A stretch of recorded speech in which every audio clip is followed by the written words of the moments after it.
Assalamualaikum warahmatullahi wabarakatuh. Selamat sore, salam Waalaikumsalam sejahtera warahmatullahi bagi wabarakatuh. kita semua. Selamat datang di acara Ashogi seri ke-221. Apa saja aku tanya, Himpunan Onkologi Ginekologi. Ashogi merupakan webinar yang diselenggarakan oleh Hogi yang membahas dan mendiskusikan permasalahan kasus di bidang onkologi ginekologi yang kita temui sehari-harinya. Izin perkenalkan, nama saya Dewita Nilasari sebagai MC sore hari ini. Baiklah, pada webinar kali ini kita akan membahas topik yang sangat menarik, yaitu mengenai tumor ovarium pada pasca menopause, kewaspadaan, keganasan, dan tata laksana. Sore hari ini kita akan dimoderatori oleh Dr. Hasanuddin, spesialis obstetri ginekologi, subspesialis onkologi. Beliau merupakan konsultan onkologi ginekologi di Fakultas Kedokteran Universitas Yakwala, Banda Aceh. Selamat sore, dokter. Selamat sore, apa kabar? Baik, dokter. Kemudian kita akan ada dua pemateri. Pemateri pertama oleh Dr. Triskawati Indang Dewi, spesialis obstetri ginekologi, subspesialis onkologi. Beliau merupakan konsultan onkologi di RSPAD Gatot Subroto, Jakarta. Selamat sore, dokter. Sore Wita, Assalamualaikum. Waalaikumsalam, dok. Kemudian pemateri kita yang kedua adalah Dr. Eri Perdana Usyan, spesialis obstetri ginekologi, subspesialis onkologi. Beliau merupakan konsultan onkologi ginekologi di RSUD Banyumas. Selamat sore, dokter. Sore, Mbak. Kami ucapkan terima kasih waktu yang diberikan oleh moderator dan narasumber untuk ketersediaannya sore hari ini mengisi Ashogi. Terima kasih juga kami sampaikan kepada para partisipan yang telah setia ikut Ashogi dari minggu ke minggunya. Kita mimik ya. Masih muda orang. Baiklah, untuk acara pertama kita simak bersama sambutan dan pembukaan oleh Wakil Ketua 2 Hogi, Dr. Ali Budi Harsono, spesialis obstetri ginekologi, subspesialis onkologi. Kepada Dr. Ali Budi Harsono dipersilahkan. Baik, terima kasih. Bismillahirrahmanirrahim. Assalamualaikum warahmatullahi wabarakatuh. Terima kasih Dr. Devita yang telah membawakan acara Ashogi pada seri ke-221.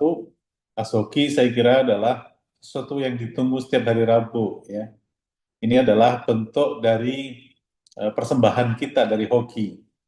Ya. Saya mengucapkan terima kasih buat moderator dan narasumber yang telah meluangkan waktu untuk berbagi dengan teman sejawat sekalian. Mudah-mudahan apa yang kita lakukan menjadi amal ibadah kita bersama.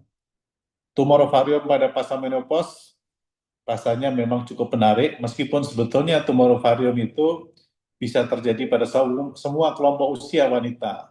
Tetapi spesifik pada sore hari ini kita akan bahas tentang tumor ovarium pada pasca menopause.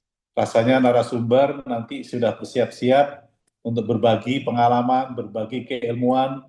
Mudah-mudahan saja bisa menambah wawasan dari para seluruh peserta yang hadir pada Ashogi kali ini. Saya kira demikian dan terima kasih. Salam dari Ketua Umum yang kebetulan hari ini tidak sempat hadir. Biasanya beliau sendiri yang langsung akan memberikan kata sambutan. Untuk mempersingkat waktu, terima kasih dan salam hormat buat semuanya.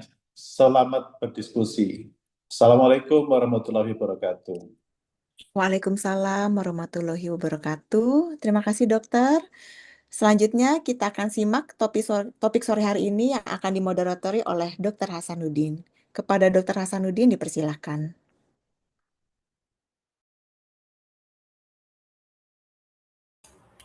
Baik, terima kasih Dr. Dewita.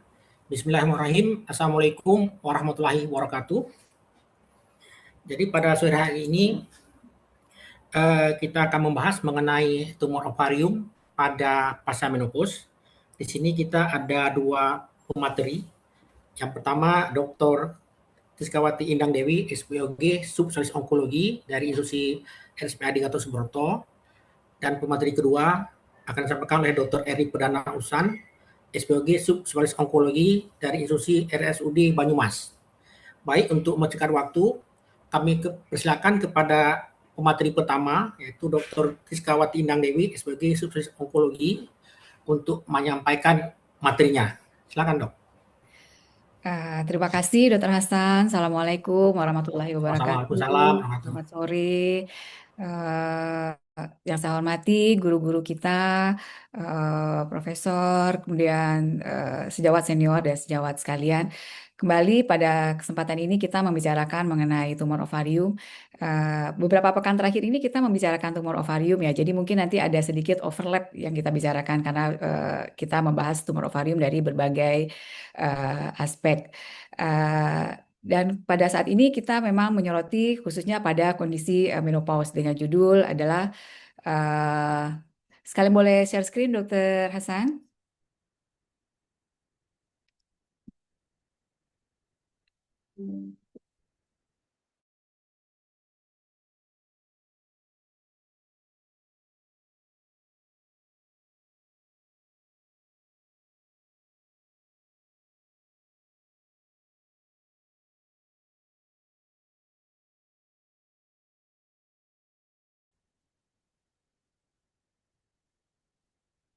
Slide-nya sudah terlihat, Dok.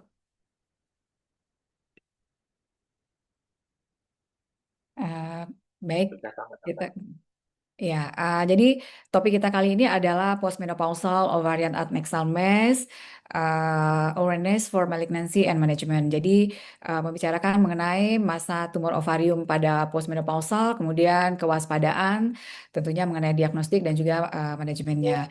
Jadi dalam kesempatan ini kami membagi pembicaraannya saya sedikit mengenai postmenopausal, ovarian mass pada postmenopausal, dan nanti mengenai awareness dan tata laksananya akan disampaikan oleh Dr. Eri Pradana. Eh, Baiklah, kita langsung mulai saja. Maaf sedikit berteori ya dok, untuk sekedar mengingat mengenai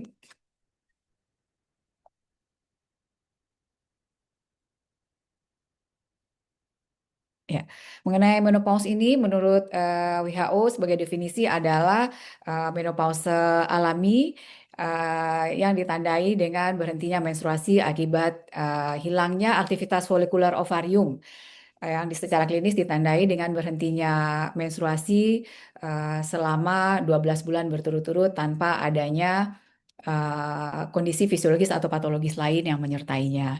Jadi kita lihat di sini menopause ini kita sebut setelah mengalami amenorrhea selama 12 bulan berturut-turut. Jadi merupakan suatu kondisi yang kita tegakkan diagnosisnya secara retrospektif. Kemudian oleh Stroh, definisi menopause ini lebih diperjelas di mana Stroh atau Stages of Reproductive Aging Workshop membagi fase reproduksi seorang wanita itu ke dalam 5 fase, yaitu yang pertama kita sebut sebagai fase reproduksi, kemudian fase transisi menopausal, kemudian perimenopause, dan fase menopause sendiri sebagai center, dan fase postmenopausal. Jadi fase menopause itu ditandai dengan final menstrual period, sedangkan masa transisinya ditandai dengan mulai berubahnya siklus haid pada seorang wanita. Kemudian fase postmenopause itu dibagi lagi menjadi early dan late, di mana pada late postmenopausal itu jaraknya akan berbeda-beda, sangat bervariasi tergantung dengan usia hidup seorang wanita ya, karena batas akhirnya adalah usia hidup seorang wanita. Kemudian kita lihat di sini bahwa dikatakan rata-rata usia menopause wanita itu adalah sekitar 49 sampai 51 tahun. Dan kemudian jadi kita lihat pada gambaran ini maka lebih dari sepertiga hidupnya seorang wanita itu berada pada fase menopause. Jadi lebih dari sepertiga kehidupan seorang wanita itu berada dalam kondisi defisiensi estrogen. Nah, kemudian proyeksi demografinya adalah sesuai dengan data yang disampaikan oleh Hansik bahwa jumlah wanita menopause atau berusia 65 tahun atau lebih ini di United States ini akan meningkat 2 kali lipat dalam waktu 25 tahun, yaitu dari 35 juta menjadi 70 juta pada tahun 2005 berdasarkan penelitian Hansik. Nah, hal ini sejalan dengan penelitian yang dilakukan Mustafin pada tahun 2022 menyatakan bahwa di akhir tahun 2030 ini jumlah wanita menopause dan postmenopausal ini akan mencapai 1,2 miliar. dengan penambahan 47 juta setiap tahunnya gitu. Nah, hal ini dikaitkan dengan penelitian yang dilakukan oleh National Cancer Institute Surveillance pada suatu periode 5 tahun, yaitu dari tahun 98 sampai 2002, menyatakan bahwa sekitar 56% dari semua kasus kanker pasien yang didiagnosa sebagai kanker dan 71% dari semua kematian akibat kanker itu terjadi pada kelompok usia 65 tahun atau lebih. Jadi pada kelompok yang kita sebut sebagai kelompok menopause ataupun postmenopausal. Jadi hal ini menunjukkan bahwa besar sekali beban kasus kanker yang terjadi pada kelompok usia menopause tersebut. Sebaik ini juga didukung oleh penelitian dilakukan oleh Ade Kandi dari US pada periode 20 tahun ya dari 2001 sampai 2021 itu melaporkan bahwa mayoritas wanita yang diagnosa menderita kanker ovarium itu berada pada kelompok usia di atas 50 tahun. Jadi menopause dan postmenopausal ini yaitu jumlahnya lebih dari 80%. Sedangkan pada kelompok premenopause itu pada usia 49 tahun ke bawah itu hanya 18%. Jadi kalau kita lihat perbedaan antara premenopause dan menopause ini adalah 4 kali lipatnya. Nah, sebenarnya apa sih yang sebenarnya terjadi? Hubungannya apa sih menopause dengan kejadian kanker? Di sini kita lihat bahwa menopause itu ternyata bukan hanya sekedar berhentinya menstruasi, tapi terjadi perubahan biologis. eh, Perubahan biologi yang terjadi pada tubuh seorang wanita yang mengalami menopause itu terjadinya berkurangnya fungsi folikel ovarium, kemudian terjadinya kondisi-kondisi perubahan disebut timbulnya immunosenescence, terjadinya inflamasi yang kronik, kemudian reprogramming metabolik, kemudian terjadinya perubahan lingkungan mikro jaringan, adanya instabilitas genom, dan perubahan pada mekanisme repair DNA. Jadi semua kondisi yang berubah sesuai dengan berjalannya aging, biological aging yang terjadi pada seorang wanita itu menimbulkan hal-hal yang ternyata kita lihat hal ini beririsan dengan kondisi-kondisi yang merupakan ciri dari suatu kanker yang dinyatakan dalam hallmark of cancer. Kita tahu hallmark of cancer ini sebagai hal-hal yang mencirikan suatu kanker dan ternyata hal-hal ini kita temukan pada proses penuaan yang terdapat pada sel pada tubuh kita, pada tubuh seorang wanita.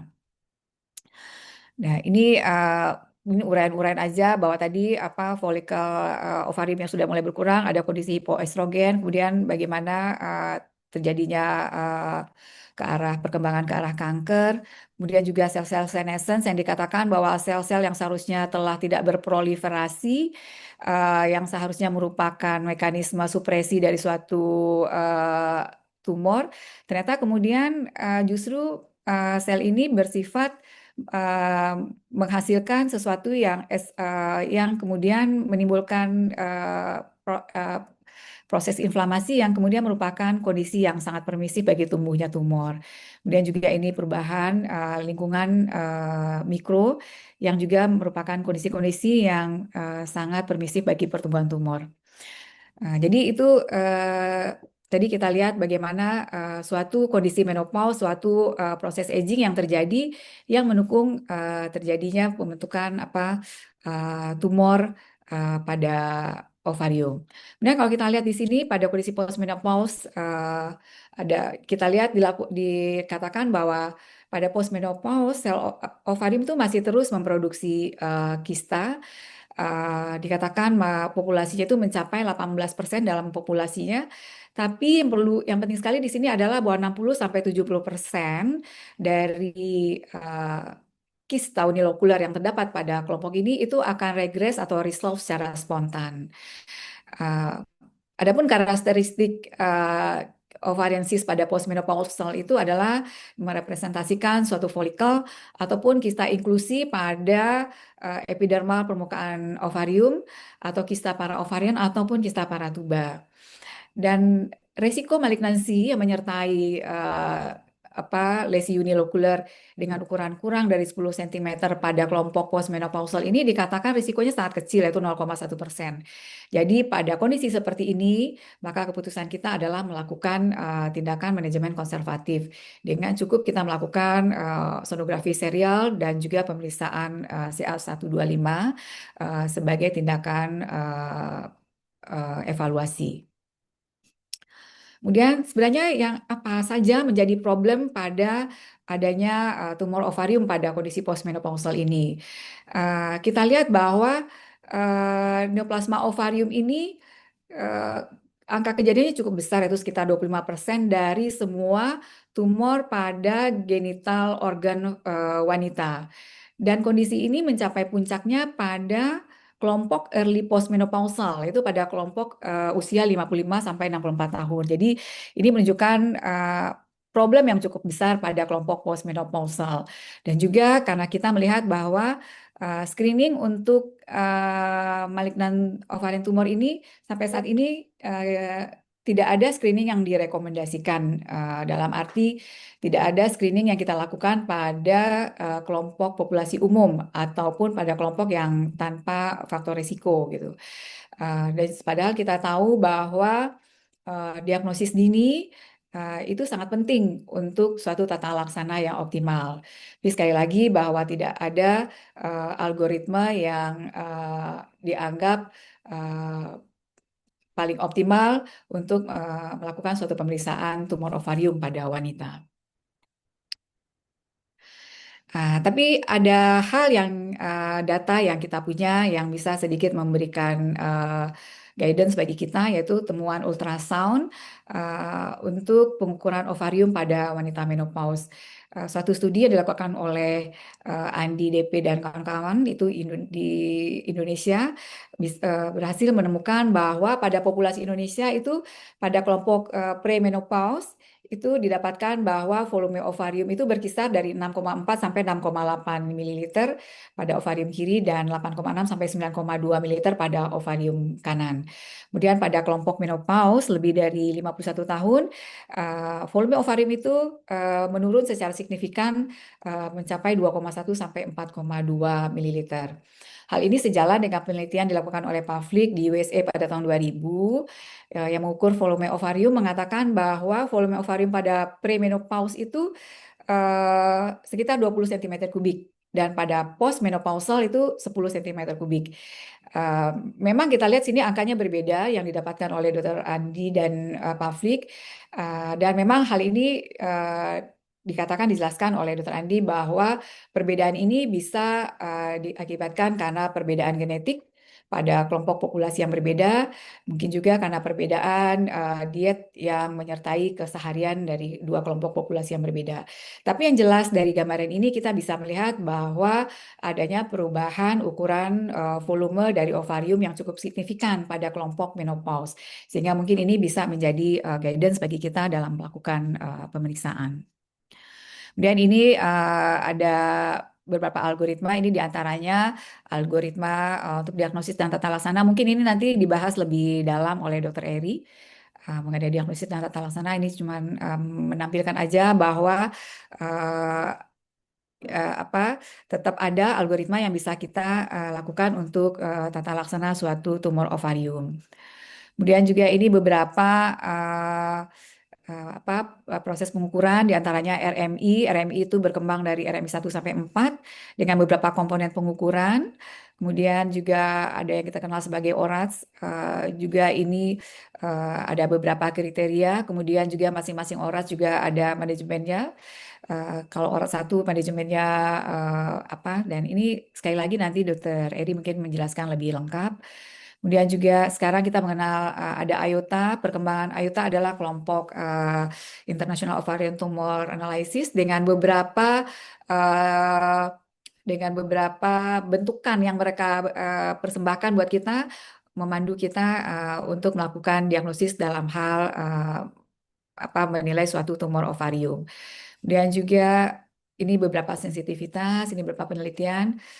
Kemudian sekarang juga kita kenal apa yang disebut sebagai OVA1 dan OVRA, itu pemeriksaan biomarker pada ovarium yang bisa menjadikan guidance juga buat kita dalam menilai suatu tumor ovarium. Kemudian ini juga sekarang baru dikembangkan tapi belum kita gunakan di lapangan pelayanan. Itu tadi beberapa pemeriksaan-pemeriksaan yang bisa kita lakukan. Yang perlu diingat adalah bahwa hampir semua pemeriksaan yang yang bisa dilakukan ini dari penilaian-penilaian tentang tumor ovarium, yang perlu kita ingat adalah bahwa hampir semua itu menggunakan kriteria menopause atau premenopause. Jadi menunjukkan bahwa kondisi menopause ini sangat istimewa dalam penilaian suatu tumor ovarium. Saya rasa pengantar dari saya cukup itu, Dok. Mudah-mudahan nanti kita bisa berdiskusi lebih banyak. Kemudian selanjutnya mungkin Dr. Eri akan menyampaikan lebih detail mengenai manajemen dan tata laksana dari suatu tumor ovarium pada postmenopausal. Silakan, Dr. Eri.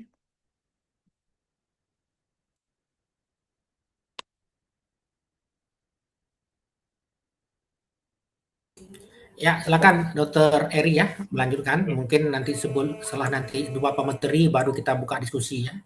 Ini terus terang sangat menarik apa yang disampaikan oleh tadi Dr. Trizkawati Indah Dewi. Karena memang kasus-kasus kanker ovarium ini cenderung meningkat pada usia menopause. Dan ini juga menunjukkan banyaknya pertanyaan dari teman-teman, kenapa sih kalau sudah tua itu mudah kena kanker ovarium. Barangkali tadi sudah dijelaskan sebagian oleh Dr. Trizkawati Indah Dewi. Jadi itu selanjutnya kita silakan Dr. Eri Panausan untuk memberikan materi. Silakan.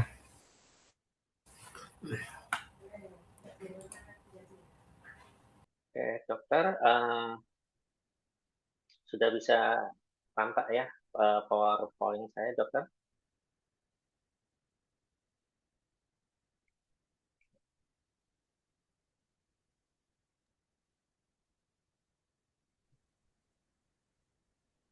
Izin dokter, tampak namun belum slideshow dokter.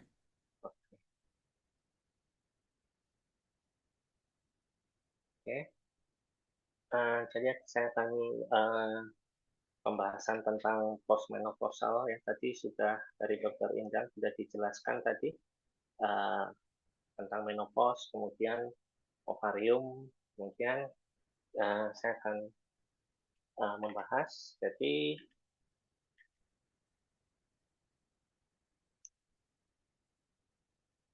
Jadi angka kejadian keganasan pada ovarium itu kurang lebih sekitar 4%. Memang di Indonesia keganasan pada wanita kan masih urutannya itu kalau enggak CA cervix, CA mame, kemudian berikutnya adalah CA ovari. CA ovari mungkin kejadiannya dia paling enggak banyak ya, nomor 3, tapi kita bisa lihat bahwa angka kematiannya lebih banyak daripada CA mame dan CA cervix.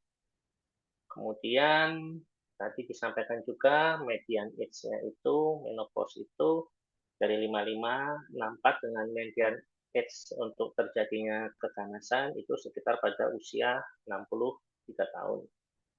Kemudian tadi juga sudah disampaikan tidak ada sampai saat ini belum ada rekomendasi untuk screening. Screening pada malignansi pada wanita yang sudah established itu cuma pada CA cervix dan CA endometrium, tapi itu yang pada kelompok Lynch syndrome. Untuk ovarium sampai saat ini juga belum ada.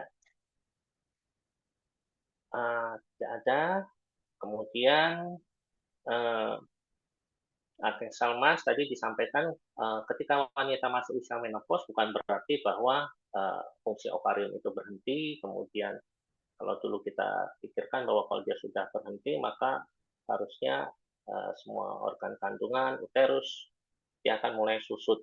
Nah, tetapi tadi juga disampaikan sebenarnya masih ada kejadian pada ovarium walaupun sudah pada usia menopause. Kemudian masa ovarium itu ternyata common, merupakan suatu kejadian yang umum.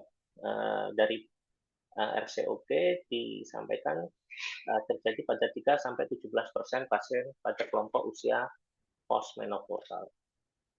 Kemudian klinis kita bisa lihat bahwa pasien datang ke kita kalau settingan saya adalah di RSUD Banyumas ya, di kota kabupaten agak kecil. Mayoritas pasien itu datang keluhannya itu bukan oleh karena perutnya yang sudah membesar yang kayak orang hamil 8 bulan, 9 bulan, bukan. Mereka datang keluhannya itu oleh karena nyeri.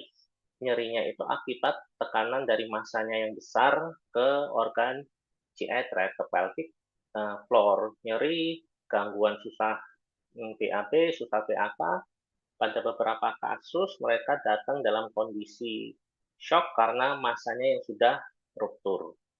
Jadi keluhannya pertama adalah nyeri, kemudian tadi gangguan, ini yang paling sering juga buang air besar dan buang air kecil. Jadi bukan karena perutnya yang sudah segede orang hamil 9 bulan.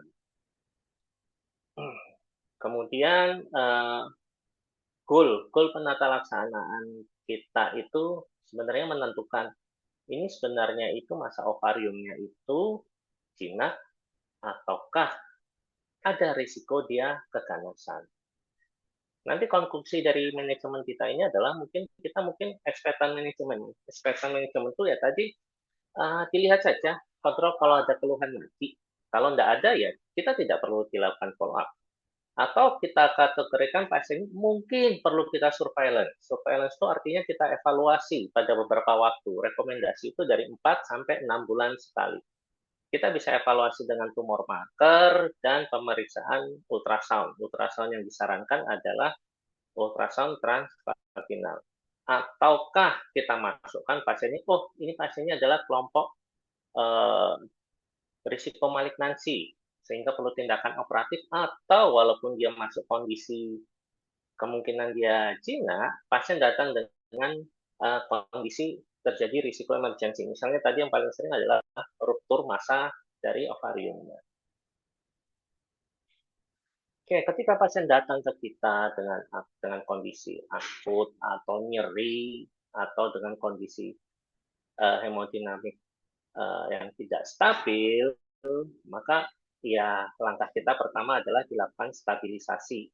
Stabilisasi itu bisa memerlukan tindakan operatif maupun non-operatif. Kalau dia datang dengan kondisi ruptur massa ovarium dengan bleeding intraabdominal, ya tindakan kita pertama mengerjakan adalah menangani emergensinya. Kita menangani perdarahannya yang terjadi.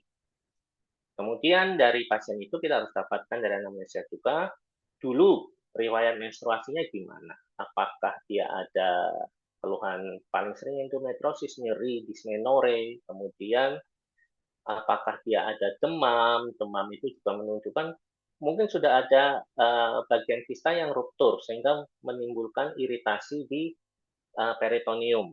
Riwayat seksual history ini juga berkaitan dengan kemungkinankah massa ovarium itu bisa jadi karena pelvic inflammatory disease atau pada beberapa kasus tubuh ovarian abses. Kemudian apakah ada riwayat infertilitas, kemudian ada nggak pada pasien ini pernah nggak screening dia untuk pemeriksaan BRCA atau Lynch syndrome. Itu bisa kita dapatkan ada nggak keluarganya yang punya riwayat misalnya CA endometrium, CA mame, CA kolon, CA hepar. Kemudian step yang pertama, kita lihat apakah massa ovariumnya termasuk massa yang simple. Simple itu bisa dikategorikan dia wujudnya itu dia bulat atau oval. Kemudian dia ada anechoic case cavity-nya. Isinya rata. Kalau kita bisa lihat pada layar USG, dia penyebaran warnanya dia rata. Kemudian dengan dinding yang tipis. Kemudian no impairment of sound transmission through the mesh. Itu bisa kita lihat kalau kita melakukan USG itu, apakah terdapat seperti bayangan shadow nggak di sebagian dari massa kistiknya. Tentu saja pemeriksaan ini bisa kita lakukan kalau massa kistiknya masih kelihatan dalam satu probe layar. Tapi seringkali pasien datang dengan massa yang sudah amat sangat terlalu besar, sehingga kadang pemeriksaan USG itu tidak cukup satu probe-nya.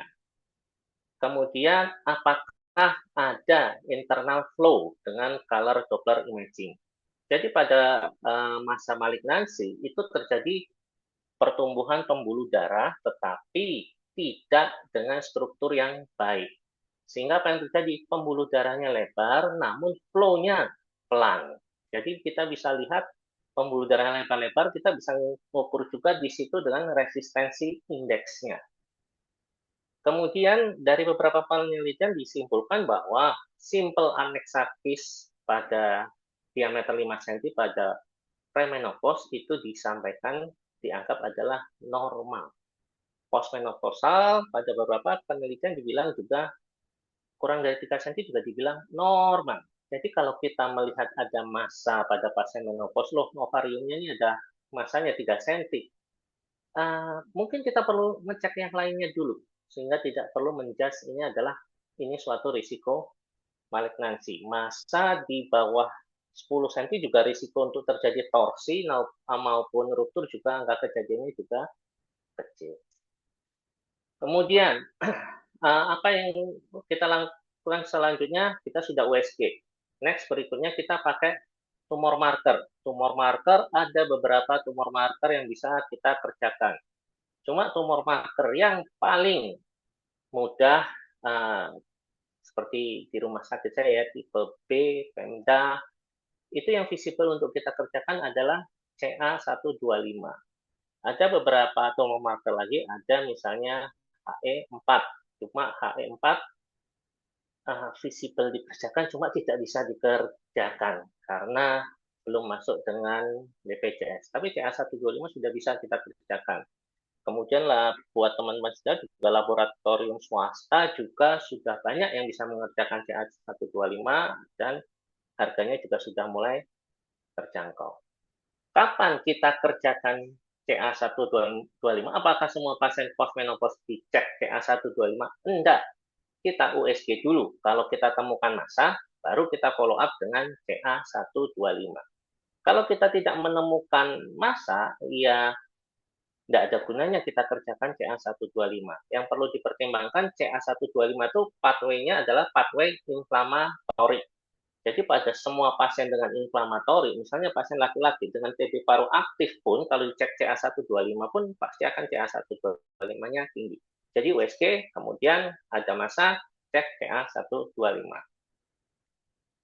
Kemudian kita manajemennya, kita mengukur kira-kira ini risikonya besar apa enggak?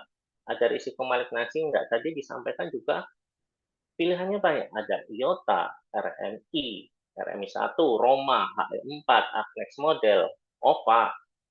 Mana yang bisa kita kerjakan? Sebagai contoh, settingan pada rumah sakit saya. Yang bisa kita kerjakan adalah IOTA dan RMI1. Sekarang tadi juga sudah disampaikan perbandingan antara IOTA RMI1 dengan metode risk malignansi yang lainnya. Oke, RMI simple karena bukan hampir semua rumah sakit pemerintah, rumah sakit swasta pasti punya alat USG. USG-nya sudah canggih-canggih, sudah ada color Doppler, mengukur color Doppler juga tidak sulit. RMI tadi juga disampaikan kita pakai pengukurannya itu kita pakai 3 faktor. Faktor yang pertama adalah USG. USG-nya apa yang kita temukan? Apakah multilokular, solid, metastasis, asites, unilateral, ataukah bilateral. Kemudian kita hitung dengan skornya. Kemudian usia menopause 3. Kemudian kita kalikan lagi dengan kadar dari CA125-nya dengan cut-off 200. Nah, kemudian yang berikutnya yang bisa, kita nggak punya CA125 nih di rumah sakit. Ada nggak alternatif yang lain? Ada. Kita bisa pakai IOTA. IOTA itu mengandalkan ultrasound saja. Ultrasound, color Doppler. Kita bisa kerjakan sendiri. Kemudian contoh gambar yang kita akan jadikan panduan juga sudah jelas. IOTA itu terdiri dari 5 kriteria jinak dan 5 kriteria ganas. Kita bisa lihat pada gambar itu, yang kriteria yang B1 yaitu dia simple, unilokular. Simple, kita lihat cairannya homogen dibandingkan yang sebelahnya solid, massa padat. Kemudian bentuknya bukan simple bulat atau simple oval, bentuknya ada irregularnya. Kemudian apakah ada komponen solid di dalam massa tersebut, ya kan? Apakah kemudian yang di sampingnya dibandingkan dengan asites. Asites bisa melihat, kalau kita lihat dengan USG transvaginal tampak jelas sekali ya. Kita bisa lihat apakah di belakang uterus itu ada cairan yang memisahkan antara uterus dengan rektum. Karena kan pada wanita posisi tidur supaya cairan akan berkumpul di vakum 12. Kita tinggal bandingkan aja. Kemudian yang berikutnya adalah apakah ada bayangan akustik shadow. Akustik shadow itu yang kita lihat itu ada bayangan yang seperti bayangan hitam. Nah, kemudian dinding kistanya apakah tipis ataupun tebal. Kemudian pada yang malignansinya apakah terdapat gambaran papil. Paling tidak kita bisa temukan 4 jumlah papil. Kemudian apakah gambaran padatnya itu berbentuk reguler ataukah irregular. Kemudian yang berikutnya lagi adalah kita pakai color Doppler di sini. Dengan color Doppler kita bisa mengukur resistensi indeks. Tadi CA pertumbuhan pembuluh darahnya dia banyak tapi strukturnya jelek, sehingga aliran darahnya dia cenderung lambat. Nah, yang kita cari di mana? Yang di intramassa.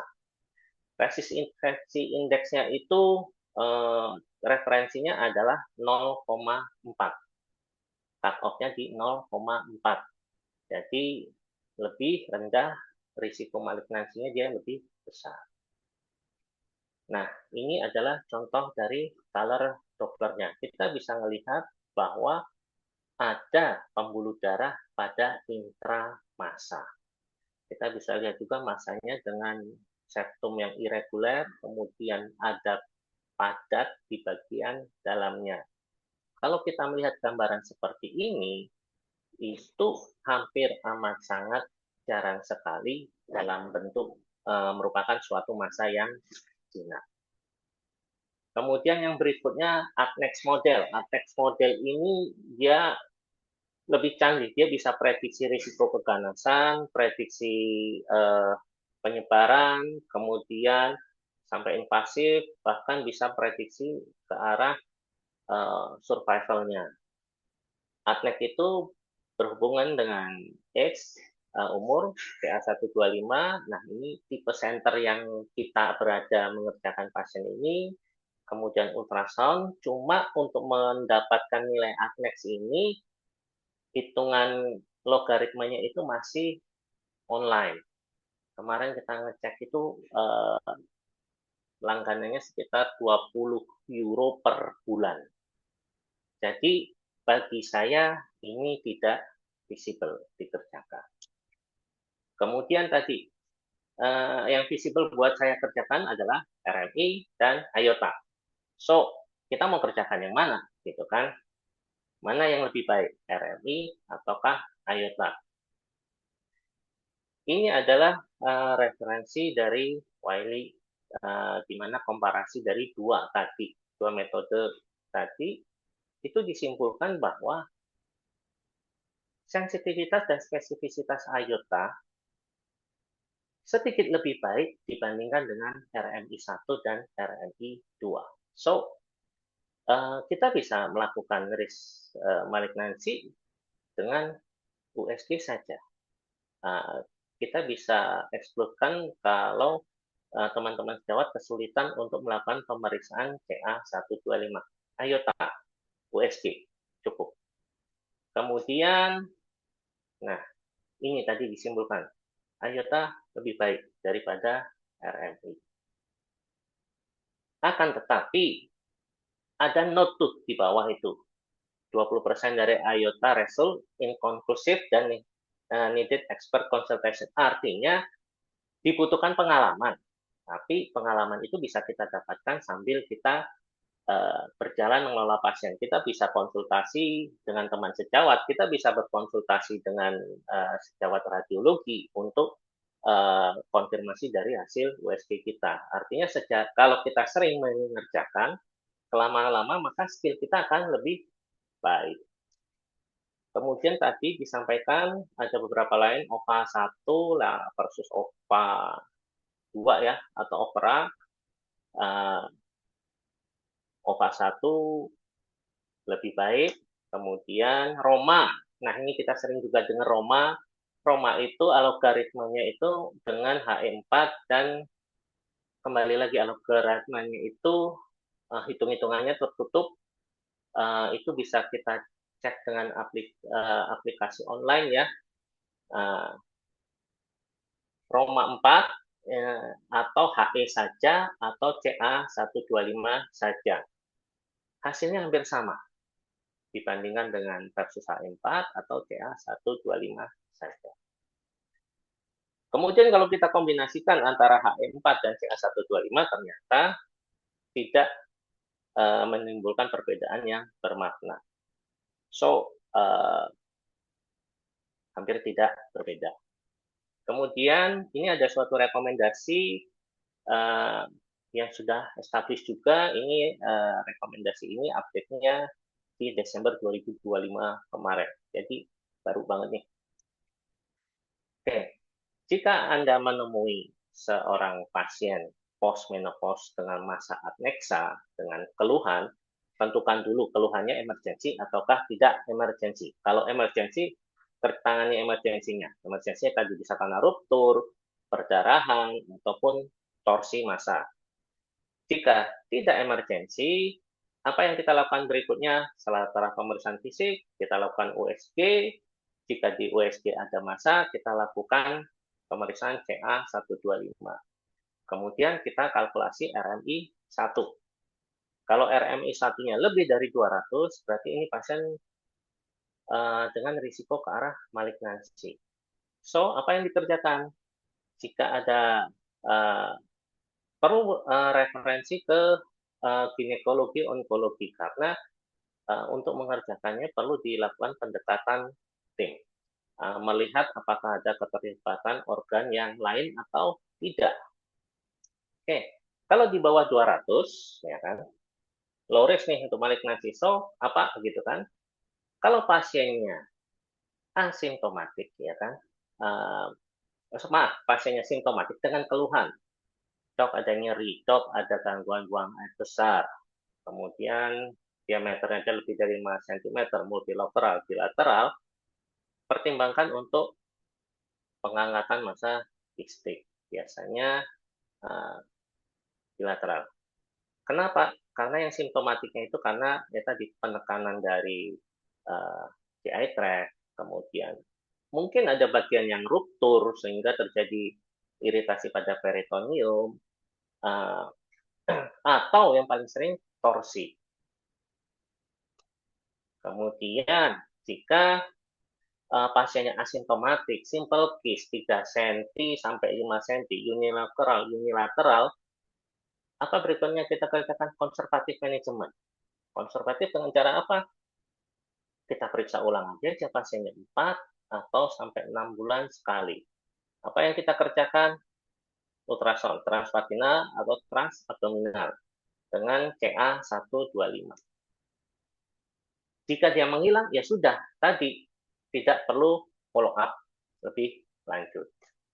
Jika pada evaluasi ternyata dia masih persisten, sama, ukurannya sama dengan CA125 yang masih rendah-rendah, RMI masih rendah, kita pertimbangkan adalah wish dari pasiennya. Kalau pasiennya merasa tidak nyaman, mungkin dipertimbangkan operasi. Tapi kalau pasiennya bilang, dok, baik-baik saja, aktivitas baik-baik saja, ya sudah, observasi lagi. Ataukah pada observasi tersebut ada perubahan, masanya bertambah dengan peningkatan CA125 sehingga RMI-nya bergerak ke arah atau sudah mencapai malignansi, maka dilakukan tindakan untuk rujukan. Ini tadi yang asimptomatik 3-3 cm atau kurang, ya sudah, tak perlu diapa-apakan, tidak perlu follow up. 3-5 normal CA125 konservatif. Apa? Cek ulang lagi saja 4-6 bulan. Kalau sudah 1 tahun dicek baik-baik saja, ya mungkin kita tidak perlu intervensi nih. Tapi kalau ada keluhan dari pasiennya, ya mungkin kita perlu pertimbangkan woman wish-nya. Dok nggak nyaman, dok nyeri, dok ya mungkin di situ perlu tindakan operatif. Ini pendekatannya dia personal karena keluhan pada setiap pasien juga berbeda-beda. Oke, kemudian juga, nah ini ada rekomendasinya. Rekomendasinya adalah setiap postmenopausal wanita dengan nyeri abdomen, cek apakah dia ada massa kistik atau tidak. Kalau dia ada massa kistik, maka rekomendasinya evaluasinya itu dengan transvaginal ultrasound dan CA125. Level evidence-nya tinggi. Nah, kemudian saat ini yang direkomendasikan CA125 tumor marker utama untuk evaluasi. Rekomendasi yang berikutnya adalah dipertimbangkan untuk tumor marker yang lain, apakah visible dikerjakan. Nah, jadi rekomendasi ini kan cari yang paling mudah, cari yang paling gampang, cari yang paling banyak orang bisa mengerjakan. CA125. Rekomendasinya dia di B. Kemudian untuk evaluasinya, USG-nya apa? Transvaginal ultrasound. Jika transvaginal tidak bisa dikerjakan, baru transabdominal. Tapi rekomendasinya utama adalah transvaginal ultrasound dan pemeriksaan Doppler velocimetry. Untuk mengukur resistensi indeks, kita tadi 0,4. Kita punya CT scan, MRI, PET. Itu bukan alat yang dipakai untuk evaluasi ovarian case. CT scan, MRI, PET scan itu rekomendasi kalau kita akan melakukan tindakan operatif. Jadi bukan alat primer untuk imaging tool-nya pada pasien ini. Kemudian RMI, jika kita mau pakai RMI kan ada RMI 1, RMI yang berkembang. RMI mana sih yang mau kita pakai? Rekomendasinya masih RMI 1 dengan cut-off point-nya sekitar, cut-off point-nya di angka 200. Ada yang pakai 200 dengan sensitivitasnya 78, spesifitasnya 87%. Ada beberapa center yang pakai di 250. Sensitivitasnya lebih turun, tapi spesifisitasnya lebih tinggi.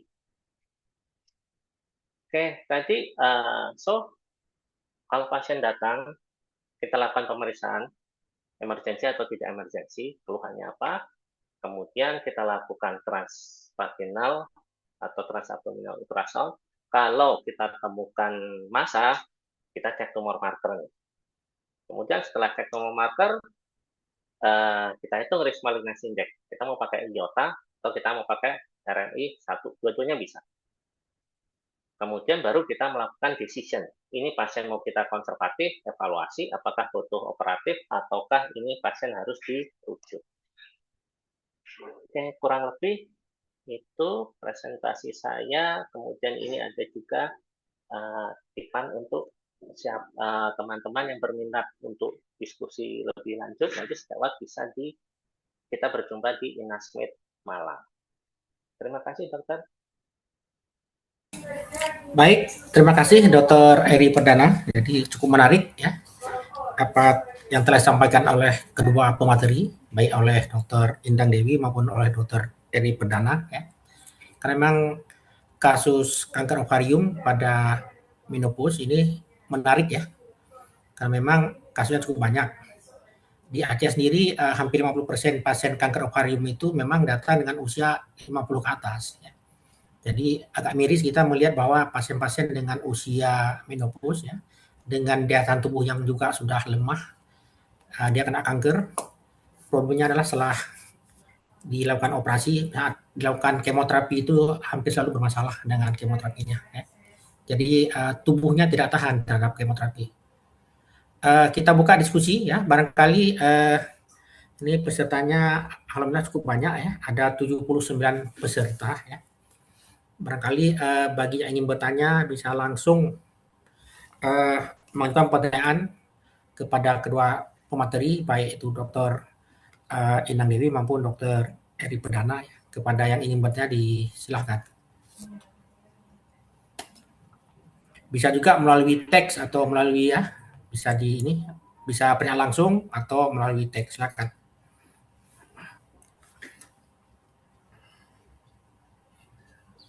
Karena belum ada yang bertanya, Dr. Hasan, kita diskusi aja kasus-kasus yang pernah kita ketemu kali ya, Dr. Hasan ya. Yang kadang-kadang kita sendiri juga Ya, baik. Bingung gitu. Ada fase bingungnya gitu. Ya, Dok. Ya, betul.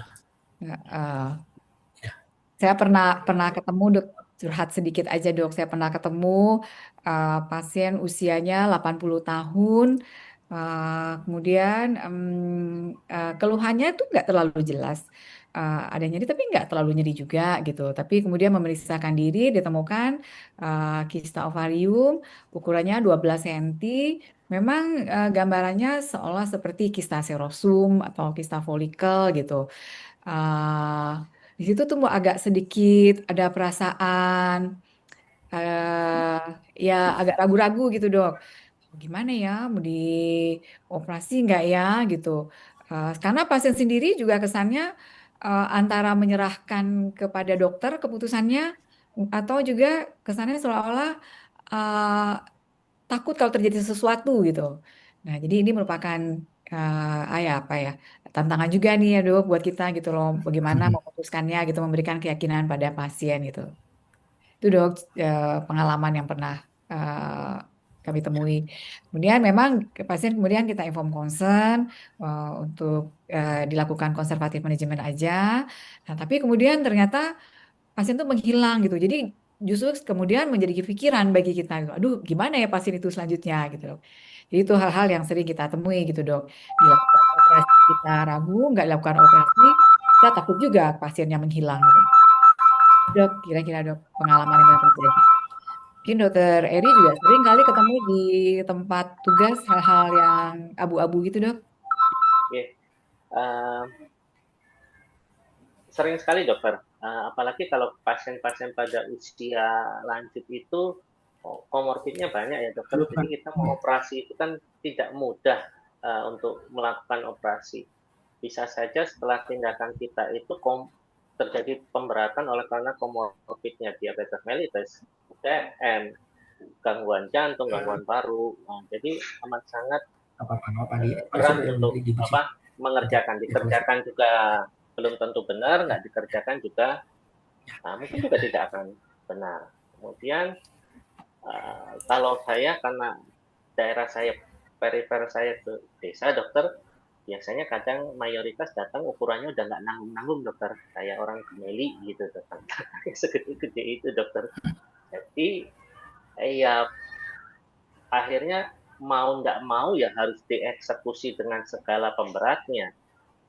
Seringkali kejadian ya tindakan operatifnya aman, tapi morbiditasnya yang diikuti karena dia ada punya jantung, punya diabetes, ya hipertensi. Jadi pemberatnya itu yang akan jadi mempersulit pasca operasinya, Dokter. Ya, jadi memang banyak kasus menarik ya, seperti tadi yang disampaikan oleh Dr. Indang Dewi. Ya. Cuma masalahnya kalau usia 80 tahun ya, memang kadang-kadang bagaimana kita memberikan inform concern dan concern pada keluarga. Kebanyakan keluarganya yang menolak operasi. Pasiennya apalagi. Ini juga barangkali tantangan besar buat kita ya. Kalau saya di sini ada yang menarik itu, saya dapat 3 kasus kanker ovarium, tapi dari USG itu organnya normal semua. Ovarium normal, keduanya, kemudian uterus normal. Bahkan dari hasil CT scan pun katanya normal. Jadi yang khas ini cuma ada asitesnya. Ya, ada 3 kasus seperti itu. Memang pasien ini lama dirawat di penyakit dalam. Tapi kita melihat CT-nya itu dengan CA125 yang tinggi, kita kayaknya saya lebih yakin bahwa itu adalah suatu kanker ovarium. Cuma memang ovariumnya itu normal, ukurannya itu hanya 2,5 cm kiri kanan. Apalagi ini ketemunya pada usia 60 tahun dan memang sudah menopause. Jadi uterusnya sudah atrofi, kemudian kesannya juga kedua ovarium itu atrofi. Tapi menariknya pas saat kita buka, ternyata kedua ovarium itu terdapat bunga karang. Memang ukurannya sih 2,5 cm ya. Tapi kita yakin ini papillary. Ternyata keluar hasil PA-nya memang ini tipe papillary ya. Jadi udah 3 kasus. Jadi karena kasus pertama kita itu berhasil, yang kedua ketiga akhirnya kita udah operasi aja. Ternyata memang tiga-tiganya memang kanker ovarium. Jadi menariknya itu CT scan juga salah karena melihat bahwa ukuran dari ovariumnya itu atrofi. Nah ini barangkali juga menarik ya. Dapatnya sudah advanced stage dok atau masih early stage? Sudah advanced stage karena lama dirawat di penyakit dalam dengan keluhan sesak. Ternyata sudah ada efusi pleural. Jadi Dulu kita terlambat di kita. dulu kita pernah tumor board waktu itu dengan Ya. dari Belanda dokter Ya. Martin, itu ternyata ada risiko malignansi pada ovarium yang kurang dari 2 cm itu Ya. sekitar hanya 1-2% dokter. Berarti Ya. memang jarang tapi bukan berarti tidak ada. Tidak ada. Seringkali Ya, betul. pada kasus kita buka, waktu itu kita bersama-sama digestif dengan pre-op-nya itu diagnosisnya adalah peritonitis dokter. Setelah dibuka ternyata ya sama, ovariumnya kecil tapi kita sudah dapatkan advanced stage, sudah ada omental cake perlengketan. Tapi masa ovariumnya nggak gede, 2-3 cm saja dokter. Ya mungkin itu yang 1-2% itu dokter kalau lagi pas ketemu. Ya betul, makanya sering miss itu, terutama dari radiologi mengatakan ini normal ya, karena hasil CT scan mereka itu normal, dalam batas normal. Izin tanya juga dok buat diskusi. Ini kan Ya, tadi silakan. Dr. Eri mengemukakan yang umum dipakai untuk pemeriksaan USG itu adalah RMI sama IOTA ya dok. Kalau kita lihat kan IOTA itu kan banyak ya dok komponennya gitu ya. Sementara kan RMI kesannya cukup simpel gitu. Sebaiknya kalau jadi sebaiknya bagaimana ya dok? Apakah mana lebih baik? Apakah kita strict memakai IOTA atau memakai RMI aja gitu cukup gitu dok? Karena kan kalau misalkan banyak komponennya lumayan juga tuh waktunya mengerjakan satu gitu dok. Ya dokter. Gimana pengalamannya dokter Eri? Ya, jadi kalau saya dulu kita menyesuaikan apa yang kita punya dokter. Dulu 10 tahun yang lalu saat saya memulai di Banyumas, CA125 itu suatu luxury dokter buat kami dokter. Mahal, tidak masuk BPJS, rumah sakit belum bisa mengadakan. So kami hanya pegang pakai tool apa yang kami punya. Nah, waktu itu kami cuma punya modal USG, kita punya USG. Kemudian durante operasi waktu itu kami belum punya frozen section dokter. Kemudian kami diskusi dengan dokter Mirsa. Dokter Mirsa bilang, kalau frozen section tidak bisa kamu kerjakan, coba kamu kerjakan psikologi imprint. Psikologi imprint itu mempunyai sensitivitas yang nyaris hampir sama seperti frozen section. Itu literaturnya itu 90-91%. Frozen section itu di angka 96%. Tapi spesifiksitasnya dia yang jatuh banget. Jadi kita mulai dengan tool yang ada dokter. Kita kerjakan dengan IOTA, kemudian kita kerjakan dengan psikologi imprint. Sejalan berwaktu kita mulai improve dokter. Improve kita bisa CA125. Nah ini ada masukan dari teman sejawat patologi klinik. Kemarin kan waktu kita COVID itu kan kita punya alat untuk periksa COVID itu ya dok ya. Nah untuk itu ternyata itu alatnya itu tuh ada cartridge-nya dok. Jadi kalau kita tinggal ganti software profile gitu kan, sama kita ganti cartridge, kita bisa cek CA125 dokter. Cuma batasannya hanya sampai dia di 600 saja dokter. Jadi di atas 600 cuma keluar lebih dari 600 gitu. Nah, jadi kami memulai utilisasi alat-alat yang pasca COVID itu dokter. Alat-alat yang digunakan laborat paru itu ternyata bisa diganti. Kita pakai cartridge itu dan hitungan ekonominya juga jadi masuk akal dokter. Jadi per cartridge itu jatuhnya hanya kurang dari 200.000 dokter.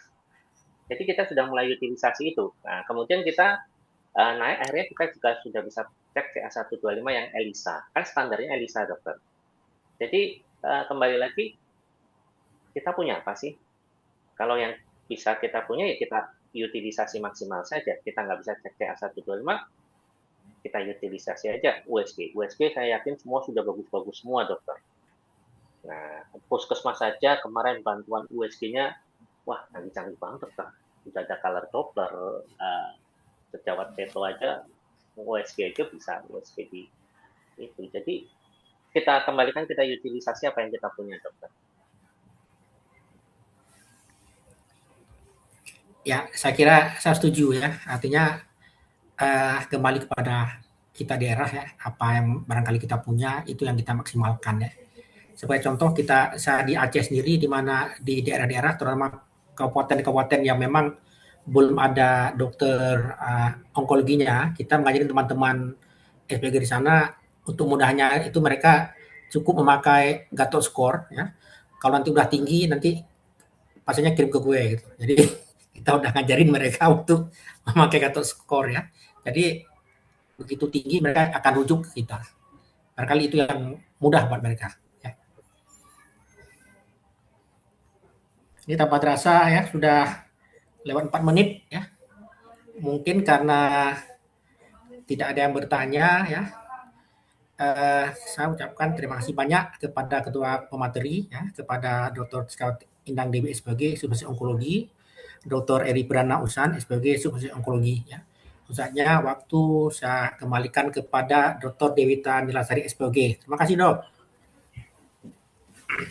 Terima kasih dokter. Kepada moderator kita sore ini, Dr. Hasanuddin dan narasumber kita, Dr. Indang dan Dr. Eri Perdana yang telah hadir dan diskusi bersama tumor ovarium pada pasca menopause, kewaspadaan, keganasan sana. Terima kasih kami sampaikan juga kepada Dr. Tovan sebagai Sekjen Hogi dan Dr. Budi Arsono sebagai Wakil Ketua dua Hogi yang hadir di sore hari ini. Semoga diskusi dan ilmu yang kita dapatkan sore hari ini dapat bermanfaat, terutama dalam menangani pasien kita sehari-harinya.